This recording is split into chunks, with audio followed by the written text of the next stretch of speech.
Hello student, आशा करते हैं आप सभी की प्रिपरेशन काफ़ी अच्छी चल रही है और आप सभी बच्चे सुपर एक्साइटेड हैं अपनी कॉलेज जर्नी को लेके। हाल ही में इतने सारे एंट्रेंसेस हो चुके हैं और अब ये वो टाइम आ चुका है जब करो या मरो की स्थिति है। अब हमें एडमिशन लेना है और आगे छलांग लगानी है। जितनी मुश्किल छलांग होगी उतना अच्छा आपका आउटकम होगा, ये हम मानते हैं। इसीलिए लेके आए हैं आज की चर्चा।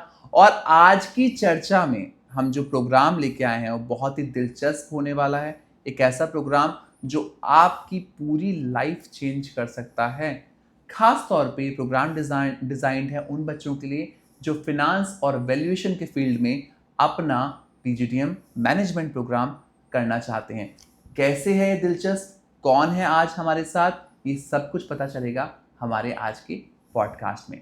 बिना देरी के शुरू करते हैं आज की चर्चा और देते हैं आप सभी को ये जादू भरा पॉडकास्ट।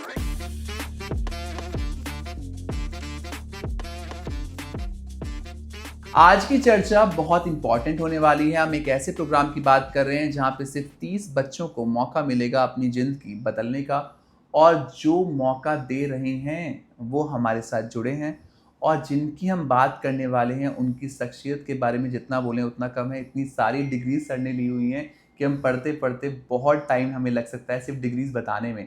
और सर को अवार्ड मिला है सार्क कंट्री के बेस्ट सीए का भी, और ये अवार्ड दिया है नेपाल के प्रेसिडेंट ने। साथ ही साथ सर पहले सार्क कंट्रीज के इंसान बने जिन्होंने इंटरनेशनल फाइनेंशियल रिपोर्टिंग स्टैंडर्ड्स में पीएचडी हासिल की, यानी कि पहले हैं एशिया में जिन्होंने डिग्री ली है पीएचडी। तो हमारे साथ जुड़ रहे हैं सीए डॉक्टर सुशील कुमार लाल। सबसे पहले सर को बोलना चाहेंगे thank you so much sir जुड़ने के लिए। सर आपने समय निकाला। वैसे तो आज के दिन में कन्यादान और रक्तदान बहुत इंपॉर्टेंट है, बट आपने वक्त का दान दिया, और वो भी हमारे बच्चों को जो इस टाइम पे अपने जीवन में बहुत ज़्यादा क्वेश्चन में है कि कैसा रहेगा, समय ठीक रहेगा नहीं रहेगा। Sir thank you so much उसके लिए।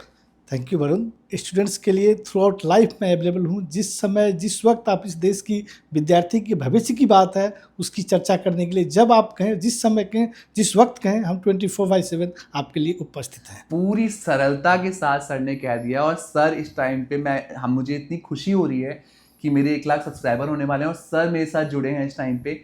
सर देश के चुनिंदा टॉप मोस्ट 20 स्कूल में सर ने पढ़ाया है, जिनका नाम अगर मैं बताऊंगा तो आप हैरान हो जाएंगे। इतने बड़े बड़े 20 स्कूल्स हैं जिसमें सर क्लास लेते हैं, और सर यहाँ पे आए, हमारे साथ जुड़े और हमारे दर्शकों के लिए जुड़े, ये बहुत बड़ी बात है। शुरुआत करते हैं आज की चर्चा की और बताते हैं आपको इस स्पेशल टॉप 30 प्रोग्राम के बारे में। सर जो पहला सवाल होता है बहुत इंपॉर्टेंट होता है और ये सवाल जुड़ा है आपके सपने के साथ। मुझे तो पता है आपने क्या प्रोग्राम शुरू किया, और जब मैंने सुना प्रोग्राम तो मुझे बहुत अचंभा हुआ कि आज के टाइम पे बहुत कम लोग हैं जो सोसाइटी के लिए वापस गिव बैक करते हैं, और आपने सर इतना सब कुछ अचीव किया है लाइफ में और अच्छा अचीव करते रहें, मैं भी ये चाहूँगा। तो सर ये जो प्रोग्राम है टॉप 30, इसमें से 30 बच्चों को मौका दे रहे हैं आप अपने यहाँ पे ये फिनांस प्लस वैल्यूएशन पीजीडीएम करने का। इसका सपना कहाँ से आया और ये कैसे शुरुआत की गई इस प्रोग्राम की?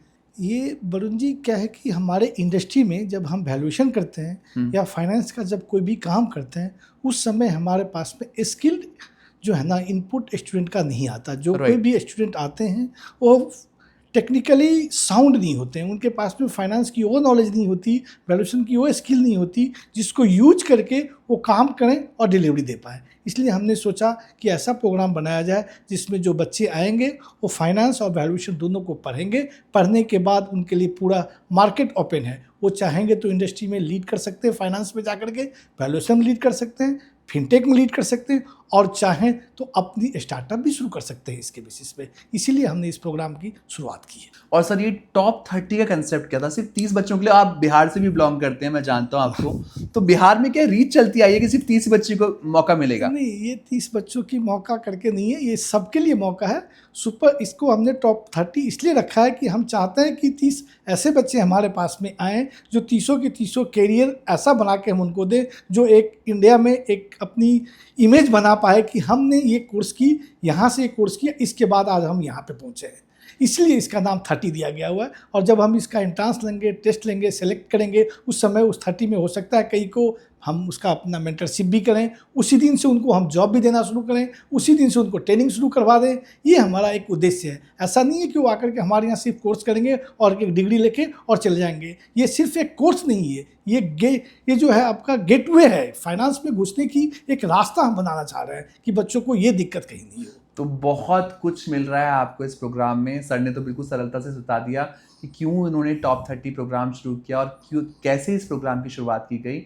आशा करते हैं आप ये प्रोग्राम आगे सुनेंगे तो आपको इसमें दिलचस्पी बढ़ती जाएगी, इसलिए हम अगले सवाल की तरफ बढ़ते हैं। सर, पीजीडीएम फिनांस के बारे में तो बच्चे जानते हैं कि हमें फिनांस की बात करनी है, बट जब मैंने प्रोग्राम की बात सुनी और मैंने प्रोग्राम करिकुलम पढ़ा, बहुत इंटरेस्टिंग करिकुलम था ये।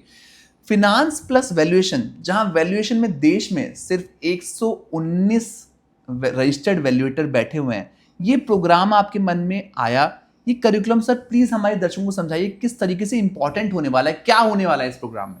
धरुण जी, ये प्रोग्राम बड़ा अच्छा है। मैं ज़रा थोड़ा डिटेल में 2 मिनट लूँगा आपको। देखिए, इंडिया में जितने भी बैलेंस शीट बनती है, बुक्स ऑफ अकाउंट्स बनती है, फाइनेंशियल स्टेटमेंट बनती है, जो कंपनी लिस्टेड होते हैं, उन सारे लिस्टेड कंपनी की जो बैलेंस शीट बनेगी, उसमें इंटरनेशनल फाइनेंशियल रिपोर्टिंग स्टैंडर्ड जो है उसका इंडिया में इंडियन अकाउंटिंग स्टैंडर्ड के नाम से जाना जाता है। और जैसे ही वो कंपनी की बैलेंस शीट बनेगी और इंडियन अकाउंटिंग स्टैंडर्ड का यूज होगा, तो उसको यूज करते समय उसमें जितने भी फाइनेंशियल एसेट्स, लायबिलिटी, आपको फिक्स एसेट्स जो भी आइटम होते हैं, उसका वैल्यूएशन करना ही पड़ता है और वैल्यूएशन करके उसकी एंट्री करनी ही पड़ती है, तभी बुक्स ऑफ अकाउंट कंप्लीट होता है। तो जिसको वैल्यूएशन नहीं आएगा, यानी कि अकाउंटिंग में 2-3 चीज़ें बहुत इंपॉर्टेंट है जो ध्यान देना पड़ेगा आपको कि सबसे पहले कोई भी ट्रांजेक्शन हम करते हैं तो उसकी रिकॉर्डिंग होनी चाहिए, यानी उसको रिकॉग्नाइज करना चाहिए। चलिए, ये रिकॉर्डिंग तो होगी, उसके बाद उसकी मेजरमेंट होती है कि क्या होगा, उसकी वैल्यू क्या होगी। तो जैसे ही हम कोई इंडेक्स की बैलेंस शीट बनाते हैं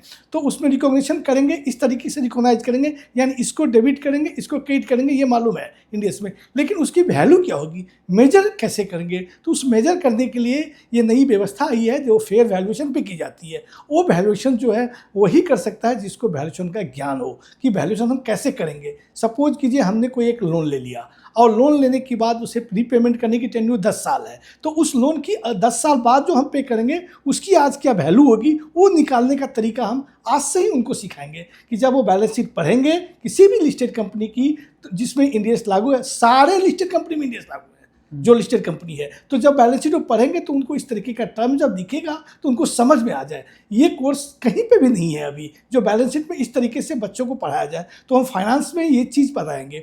रही फाइनेंस में, ये इतना ज़रूरी नहीं है कि वो सिर्फ बीकॉम ही हो, ये बीए, बीएससी, बीकॉम, कोई भी आदमी आएंगे जो इसको पढ़ना चाहेंगे वो आसानी से समझ सकते हैं। मैं खुद ही एक बीएससी होकर के चार्टर्ड अकाउंटेंसी का कोर्स किया, वो भी उस टाइम पे सर जब 1.5% का होता था। रिजल्ट तो देखिए अभी भी ऐसे ही होते हैं। रिजल्ट के बारे में तो नहीं कहिए, जो पढ़ेगा वो पास करेगा, रिजल्ट तो यही है। रिजल्ट ये नहीं है कि जो नहीं पढ़ेंगे वो पास कर जाएंगे और जो पढ़ेंगे वो फेल करेंगे, ऐसा कंसेप्ट नहीं है। चार्टर्ड अकाउंटेंसी में हमेशा से यही रहा है, जो पढ़ता है वो पास करता है। पहले बच्चे जैसे आएंगे, जैसा इनपुट होगा वैसा आउटपुट होगा। कभी भी हम ये नहीं कर सकते कि इंस्टीट्यूट रिजल्ट क्या करती है क्या नहीं करती। इंस्टीट्यूट उसी को पास करती है जो डिजर्व करता है, कॉपी में लिखता है, वो 100% पास करता है। उसको कोई नहीं रोक सकता, दुनिया की कोई ताकत नहीं रोक सकती।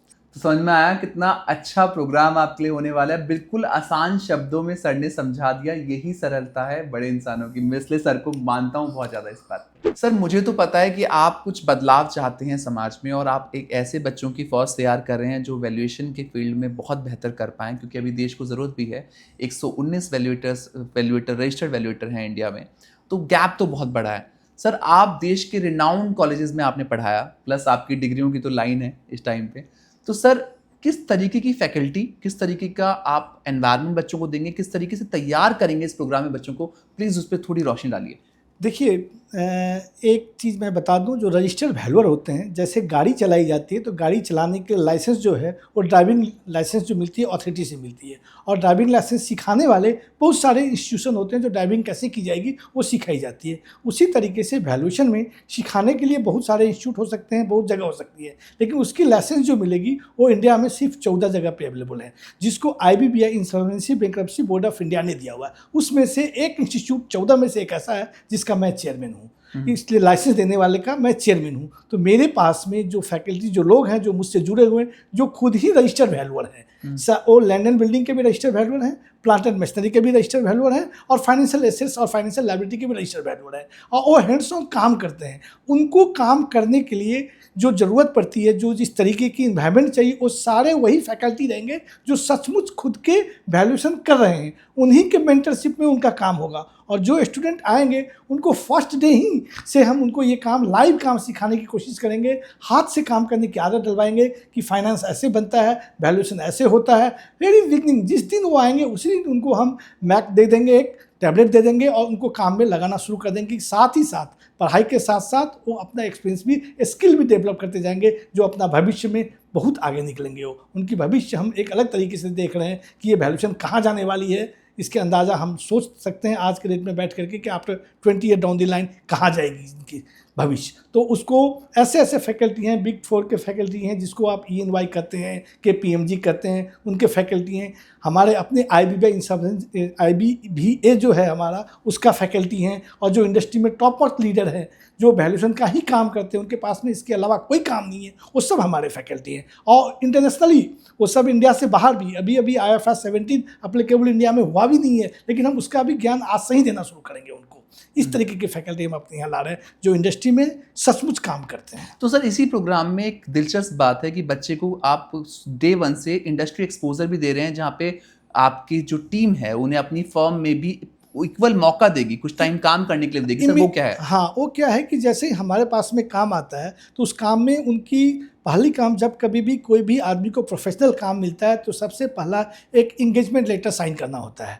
वो इंगेजमेंट लेटर बनेगा कैसे, उसमें कौन सी क्लॉज होगी, हम किस तरीके से काम करेंगे, ये सारी लिखना होता है। वैल्यूएशन के लिए भी इंटरनेशनल वैल्यूएशन स्टैंडर्ड्स है और एक इंडियन वैल्यूएशन स्टैंडर्ड्स है। तो हम किस वैल्यूएशन स्टैंडर्ड के बेसिस पे वैल्यूएशन करेंगे, वो इंगेजमेंट लेटर में लिखा रहता है। हम वहाँ से उसको शुरू करेंगे कि जब आपके पास में कोई इंक्वायरी आएगी कि मेरा वैल्यूएशन कर दीजिए, तो वैल्यूएशन जब कीजिएगा तो इंगेजमेंट कैसे लीजिएगा आप, जैसे अपॉइंटमेंट लेटर हम देते हैं उसी तरीके से इसका काम करने के लिए आपको इंगेजमेंट लेटर क्या मिलेगा। जो प्रैक्टिस करेंगे उनके लिए, आज जो उस इंडस्ट्री में जाके काम करेंगे उनको कैसे चिट्ठियां लिखना है, वहाँ से शुरू करेंगे कि पहला चिट्ठी आपका कैसा होगा, उसमें क्या लिखा हुआ रहेगा, वहाँ से शुरुआत करवाएंगे उनको। तो ये हमारा एक विजन है। तो बिल्कुल बेसिक से शुरुआत होने वाली है। बेसिक से शुरू होगी। तो यहाँ मिल रहा है आपको बहुत कुछ, आपको समझ में आ चुका होगा कि सर ने तो बहुत जल्दी जल्दी में समझा दिया कि कितना सब कुछ है, बट यहाँ पे सच में करने के लिए बहुत कुछ होने वाला है इस प्रोग्राम में। सर ये जो क्वेश्चन है ना, उसका जवाब आपसे बेहतर कोई नहीं दे सकता।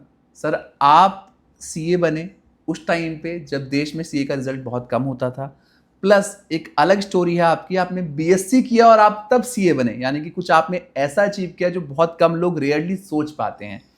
सर आपसे अच्छा हिसाब किताब कोई नहीं जानता, और हमारे जो दर्शक हैं ना, जो हमारे बच्चे हैं जो खास तौर पे हमें देख रहे हैं, ये भी हिसाब किताब की बातें डे 1 पे करते हैं, यानी कि प्लेसमेंट का सवाल आपके पास आने वाला है। सर एक तो प्लेसमेंट की बात मैं पूछूंगा, और इस प्रोग्राम में एक खास बात है, आपने अपने आप को लीगल गारंटी से भी बांध दिया है कि हम बच्चे को 5 लाख तक का लीगल गारंटी के हिसाब से पैकेज दे रहे हैं। इतना ज़्यादा जोश और इतना ज़्यादा बड़ा फैसला आपने कैसे लिया कि हम डे 1 से हम बच्चे को कह भी पा रहे हैं कि हम प्लेसमेंट की कोई चिंता नहीं है हमें? वरुण जी, प्लेसमेंट तो कोई समस्या ही नहीं है इस हिंदुस्तान में। समस्या है स्किल सेट मिलने की। राइट। इस देश में स्थिति ये है कि जैसा बच्चा चाहिए, जिस तरीके के लोग चाहिए, उसके पास में वो डिग्री नहीं है, उस तरीके के स्किल सेट नहीं है। स्किल सेट हो तो उसे 5 लाख तो हमने कुछ भी नहीं दिया है, वो तो कुछ नहीं है, बेसिक है। उससे कई गुना अधिक उसको तनख्वाह मिलेगी। उसको इंटरव्यू देने के लिए जाने की जरूरत नहीं है, कैंपस में आकर के इंटरव्यू लेकर के उनको सेकेंड ईयर आते आते ही यहाँ से प्लेसमेंट शुरू हो जाएगी। क्योंकि ये 30 बच्चे की भविष्य ऐसे होने वाली है जिनकी हमारे यहाँ जितने भी फैकल्टी हैं या जितने भी प्रैक्टिशनर हैं या जितने भी वैल्यूअर हैं, वो दिन में कम से कम 200 कॉल करते हैं कि लाल साहब एक अच्छा स्टूडेंट मिल जाए, एक अच्छा ऐसा दे दीजिए जिसको मुझे अपने यहाँ रखना है। तो 30 तो सोचते ही सोचते उड़ जाएंगे, सेकेंड ईयर में सारे के सारे की प्लेसमेंट हो जाएगी। और ऐसी प्लेसमेंट होगी जो जीवन में अपने आप को समझेंगे कि मैंने कुछ किया। और इस कोर्स के साथ एक और फ़ायदा है, अगर 3 साल तक वो ये कोर्स करने के बाद, PGDM फाइनेंस में करने के बाद 3 साल के बाद उनका मन करेगा कि नहीं मैं अब जॉब नहीं करूँगा, मेरी पैकेज 25 लाख हो गई, 30 लाख हो गई, now I don't want to do job. तो क्या कर सकते हैं, वो आएंगे हमारे पास में, आज की सिचुएशन में जो लॉ है उसके अनुसार से 50 आवर की ट्रेनिंग करेंगे, एग्जाम पास करेंगे, वो वैल्यूअर बन जाएंगे, रजिस्टर्ड वैल्यूअर बन जाएंगे, और वो खुद ही साइन करके दे सकते हैं कि जो मैंने इस एसेट्स की, इस लायबिलिटी की जो है डिबेंचर की ये प्राइस है, तो वो प्राइस पे वो साइन कर दें कि इसकी वैल्यू इतनी होगी। वो भी जैसे चार्टर्ड अकाउंटेंट वैल्यूएशन देते हैं तो उस तरीके से वो भी रजिस्टर्ड वैल्यूअर, रजिस्टर्ड वैल्यूएटर बन पाएंगे sir? Yes. After 5 year down the line जब वो कोर्स कर लेंगे, अगर उनका मन करेगा अब हमको नौकरी नहीं करना है, कोई दिन वैल्यूअर के साथ काम कर लेंगे, तो वो भी रजिस्टर्ड वैल्यूअर बन सकते हैं। उसकी क्वालिफिकेशन में ये मीट करता है कि PGDM विद फाइनेंस वाले आदमी के पास में लाइसेंस आ जाएगा वैल्यूएशन करने का after 5 year down the line, तो आराम से कर सकते हैं अगर सरकार कोई नियम में और बदलाव नहीं लाती है, तो आज की स्थिति में वो कर सकते हैं। कितनी बड़ी बात है, इसलिए मैं समझ पाया सर इतनी ज़्यादा कॉन्फिडेंट क्यों है, क्योंकि सर को पता है कितना बड़ा गैप है और वही गैप को ब्रिज करने के लिए सर ने बनाया है ये प्रोग्राम। सर आज की चर्चा में आपसे बात करते करते कब हम अंतिम क्वेश्चन की तरफ आ गए मुझे पता ही नहीं चला, और ये क्वेश्चन बहुत इंपॉर्टेंट है।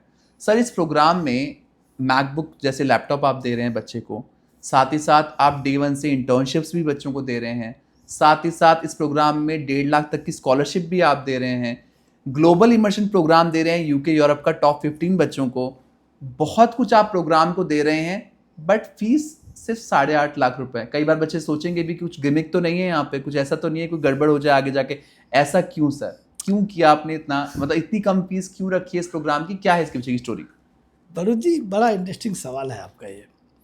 क्या है कि जीवन में देखिए कई लोग मंदिर बनाते हैं, कई लोग तालाब खुदवाते हैं, कई लोग हॉस्पिटल बनाते हैं, सबकी अपनी अपनी एक चॉइस होती है। हमने भी जीवन में एक मंदिर बना चुके हैं, जो एक ऑलरेडी उस बनाने में 50 लाख रुपए का खर्चा था, जो कहीं से हुई और हुआ। इसी तरीके से सोसाइटी जो जब हम पढ़ते हैं, जब हम स्टूडेंट लाइफ में रहते हैं, तो सोसाइटी हमें बहुत कुछ देती है, बहुत कुछ देती है, जिसकी वजह से हम यहाँ तक आज पहुँचे हैं। तो सोसाइटी को रीपे करने का ये हमारे लिए एक बहुत अच्छा मौका है। तो हम चाहते हैं कि हमारे समाज में जो स्टूडेंट हैं उनको हम इस तरीके का जो फैसिलिटी है अवेलेबल कराएं। हम अपनी प्रॉफिट मेकिंग के व्यू से नहीं करवाएं, हम एक समाज सेवा के व्यू से करवाएं। इसीलिए इसकी ये कॉस्ट, सिंपल कॉस्ट जो है, जो ब्रेक इवन पॉइंट पे है, हम अभी वही चार्ज कर रहे हैं। इसीलिए इसकी इतना कम फी रखा गया 8.5 लाख। ये मिनिमम बेयरिंग कॉस्ट है जिस पे हम चला सकते हैं, इसीलिए इसका कॉस्ट कम है। सर कोई किस तरह की कटौती तो नहीं होगी स्टैंडर्ड्स में? नहीं, स्टैंडर्ड में कटौती होने के लिए तो ये बना ही नहीं है। ये तो कॉस्ट जो मैं ले रहा हूँ ये कुछ नहीं है, मिनिमम फी है। जैसे अपोलो हॉस्पिटल दिल्ली गवर्नमेंट ने जो लैंड दिया हुआ है 1 रुपये में दिया हुआ है, तो कल कोई कहेगा कि अपोलो हॉस्पिटल में 1 रुपये में ही लैंड मिली थी तो वहाँ ट्रीटमेंट तो सही होता ही नहीं होगा, ऐसा नहीं है। ये उससे कई गुना अच्छा है। आप आके देखेंगे, जब बच्चे आएंगे, जब वो रियलाइज करेंगे, फील करेंगे, तो उनको पता चलेगा कि अरे हमें क्या मिल गया। तो हर चीज़ को पैसे से नहीं देखा जाता कि हम अधिक पैसा देंगे तभी अच्छी सर्विस मिलेगी, ऐसी कोई गारंटी नहीं है। दुनिया में each and every activities must be converted into financial term. जो कोई भी काम होता है उसकी फाइनेंशियल टर्म में उसको कन्वर्ट करना होता है। इसका ये मतलब नहीं कि उस फाइनेंशियल टर्म से आप नाफा या नुकसान के बारे में ही सोचें, हमेशा प्रॉफिट ही सोचें। वेल्थ क्रिएट करना अलग बात है और प्रॉफिट कमाना अलग बात है। तो ये सोसाइटी को रिपे करना हम चाहते हैं, इसलिए ये फी रखे हुए हैं। तो सर इसी में मैं एक और सवाल जोड़ना चाहूँगा। सर कई सारे पेरेंट्स ऐसे भी हैं जिनको लोन की आवश्यकता पड़ती है, एजुकेशन लोन की, और मुझे पता है आपके साथ बहुत सारे बैंक सामने से जुड़ रहे हैं लोन देने के लिए प्रोग्राम। तो सर ये क्या होने वाला है इस प्रोग्राम में? देखिए हमारे पास में पब्लिक सेक्टर और प्राइवेट सेक्टर दोनों बैंक लाइन लगा के खड़े पड़े हुए हैं। मैं नाम भी ले लेता हूँ। एक बैंक तो ICICI है जिसको हर कोई जानते हैं। वो 1 करोड़ रुपया तक पढ़ने का लोन बिना कोई कोलेटरल का दे रहा है, और 3 करोड़ तक तो है आपको कोलेटरल लेकर के लोन देने के लिए हमारे पास में लिस्टेड है। आप साइट पे जाके देखेंगे तो हमारे इंस्टीट्यूट वहाँ पे लिस्टेड मिलेगी। ये हुआ आपका प्राइवेट के लिए, एक का नाम ले रहा हूँ, ऐसे बहुत हैं। उसी तरीके से बैंक ऑफ महाराष्ट्र हमारे पास में लोन देने के लिए आकर के बैठे हुए हैं। तो जो स्टूडेंट रिजर्व कर रहे हैं और बैंक की जो रिक्वायरमेंट है उसको फुलफिल करेंगे तो उनको वहीं से लोन मिल जाएगी, और जब बच्चा पास कर जाएगा तो फिर उसका रीपेमेंट अपना वो करता रहेगा। उसकी भी EMI हमने प्लेसमेंट की गारंटी दे ही रखी है, EMI उसको वहाँ से निकल जाएगा। तो कोई सोचने की तो ज़रूरत ही नहीं है सब चीज़ की। देखिए पढ़ाई को पैसा नहीं हो इसके लिए कोई पढ़ नहीं सकता, ये सोचना ही मिथ्या है, ऐसा होता नहीं है। करने वाले के लिए बहुत सारे रास्ते हैं और सारी व्यवस्था हमारे पास में है। समझ में आया कितना इम्पोर्टेंट होने वाला है कोर्स और किस तरीके से सर ने डिज़ाइन किया है। आपको पक्का मन कर रहा होगा अब एलिजिबिलिटी जानने के लिए। अगले सवाल में पूछते हैं एलिजिबिलिटी क्या रहने वाली है। सर इतना सब कुछ है इस प्रोग्राम में, इतनी सारी सहूलियत हैं, चीज़ें हैं, तो सिलेक्शन क्राइटेरिया तो बहुत टफ होगा और सिर्फ 30 बच्चों के लिए प्रोग्राम होने वाला है। सर क्या है वो क्राइटेरिया? वरुण जी, इसकी क्राइटेरिया बड़ा आसान है, क्योंकि कोई स्टूडेंट क्या पढ़ेगा या क्या नहीं पढ़ेगा उसके एग्ज़ाम के रिजल्ट पर डिपेंड नहीं करता। और उसकी प्रतिभा मेजर करने के बहुत सारे रास्ते हैं, वो सारे रास्ते हमारे पास में हैं। इसके लिए हमने क्या किया है कि बीए पास हो, बीकॉम हो, बीएससी हो, किसी भी डिवीज़न का हो, लेकिन मिनिमम 60% पास मार्क्स अगर उसके पास में है, या अदरवाइज वो हमारे यहाँ आकर के हमने जो एक डिज़ाइन की है 4 सब्जेक्ट की उनकी टेस्ट डिज़ाइन की है, एक हमारी पैनल है, वो अगर उसमें पास कर जाते हैं, क्वालिफाइंग मार्क्स ले आते हैं, तो इंटरव्यू हो जाएगी और उनका सिलेक्शन हो जाएगा। कोई बड़ी बात है ही नहीं, ये तो बहुत ही आसान है। तो कितना आसान होने वाला है सिलेक्शन? उसके लिए अगर आप कमर कसते हैं, तैयारी करते हैं, मेहनत करते हैं, सर ने सिंपल शब्दों में कहा है, बट इसका सार बहुत बड़ा है। और सार ये है, अगर बच्चा है मेहनती तो ये कॉलेज उसके लिए तैयार खड़ा हुआ है। सर अब हम इस चर्चा के अंत में आ चुके हैं, बट आपके पास इतना सब कुछ है देने के लिए हमारे बच्चों को, तो मैं ऐसे जाने नहीं दूंगा सर। आपकी एक मोटिवेशनल स्टोरी तो हमें सुननी ज़रूरी है। सर आज की डेट में इन बच्चों को मोटिवेशन की बहुत ज़रूरत है जो हमें देख रहे हैं। तो सर आपकी लाइफ में जो लर्निंग थी, आपने जो सीखा है, उसका निचोड़ क्या बताना चाहेंगे आप? वरुण जी, ये जो एजुकेशन है एक रास्ता है, ये जर्नी है। इस जर्नी में आदमी क्या करेगा, कैसे करेगा, ये कोई चीज़ ऐसे नहीं होता। आपको सोचना पड़ेगा, विजन डिसाइड करनी पड़ेगी कि मुझे ये करना है, और डेस्टिनी ऑटोमेटिकली फुलफिल हो जाएगा। मैं अपना ही एग्जांपल लेता हूँ। मैंने आईएससी की फिजिक्स, केमिस्ट्री, मैथमेटिक्स से, फिर बीएससी किया फिजिक्स ऑनर्स। फिर हमने किसी से मुलाकात हुई, वो चार्टर्ड अकाउंटेंट थे। मैं जिस फैमिली से बिलोंग करता था वहाँ पे हमारे घर में मेरे फादर एडवोकेट थे, मेरे चाचा वाइस चांसलर थे।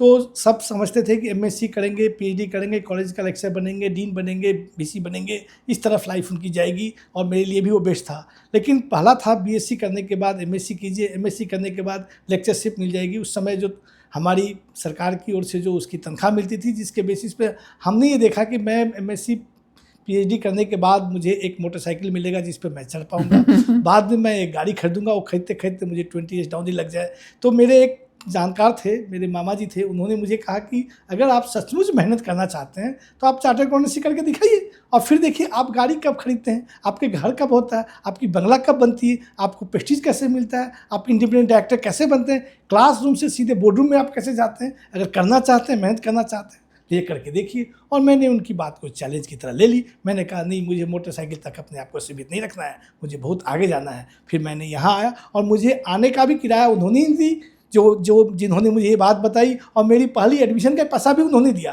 कि मेरे पिताजी मानने के लिए तैयार नहीं थे कि आप चार्टर्ड अकाउंटेंसी करो, क्योंकि तो कॉमर्स का है, आप कैसे कर पाओगे। ट्रू। बट देन अगेन मैंने उनके कहने पे आया, एडमिशन लिया, और मैं आज आपके सामने हूँ जो हूँ। आप देख रहे हैं कि नॉट लेस देन 21 कोर्सेज तो मैंने अपनी institute of chartered accountants of India से कर रखी है। एडीआर किया हुआ है, जो अल्टरनेटिव डिस्प्यूट रिजोल्यूशन होता है, ईएसजी हमने की हुई है, फॉरेंसिक ऑडिट हमने की है, इंडेक्स की सर्टिफिकेशन की हुई है, सीसा हमने किया हुआ है।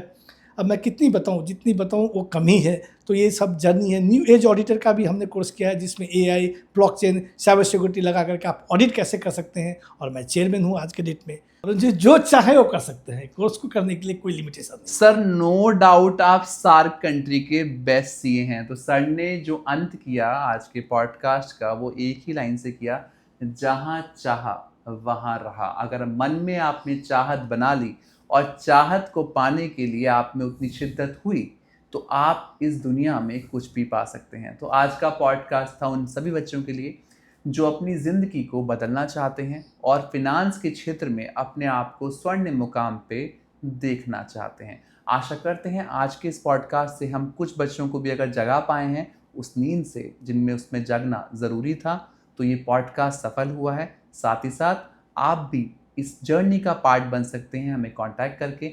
अगर आप जानना चाहते हैं पूरे कोर्स के बारे में, डिटेल समझना चाहते हैं, तो इस दिए गए नंबर पे हमसे कांटेक्ट कर सकते हैं। हमसे बात करके इस जर्नी को आगे बढ़ा सकते हैं। कैंपस इस कोर्स में आपको मिल रहा है ग्रेटर नोएडा में, दिल्ली एनसीआर में कैंपस होने वाला है, और ये कैंपस आपके लिए बहुत सारी अपॉर्चुनिटीज़ लेके आ रहा है। आशा करते हैं 2025 में आप जहां भी जाएं, जिस भी कैंपस में जाएं, वहां पे बेहतरीन प्लेसमेंट लें और अपना और अपने परिवार का नाम रोशन कर पाएं। Thank you so much for watching us. Best of luck.